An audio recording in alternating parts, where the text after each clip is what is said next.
apakah jenis senaman ringkas yang boleh menguatkan lutut dalam masa 30 hari. Okey, yang pertama sekali kita kena kuatkan quadricep kita. Maknanya kita kena kuatkan otot yang bercantum pada lutut kita ni. Maknanya paha kita lah. Mudahnya kita kena berdiri dan kita cuba kerahkan kita punya paha kita ni. Okey, kita kerahkan dalam 10-15 saat, kita lepaskan balik. Buat dalam 10-15 kali setiap pagi. Okey, itu yang pertama. Yang kedua, kita boleh duduk atas kerusi. Lepas tu kita straightkan kita punya lutut tu. Kita straightkan kaki kita, hold dalam 5-10 saat, lepas tu letak balik. Lepas tu buat lagi 10-15 saat, lepas tu letak balik. Boleh buat dan boleh lah ulang sehingga 10-15 kali ke setiap pagi macam tu, cukup lah.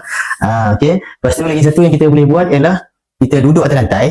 Okay, luruskan kaki kita ke depan. Lepas tu kita cuba capai ke kita, tu kita jari kaki tu. Kita cuba capai. So boleh buat benda tu dalam 5 ke 10 kali ataupun 15 kali setiap pagi.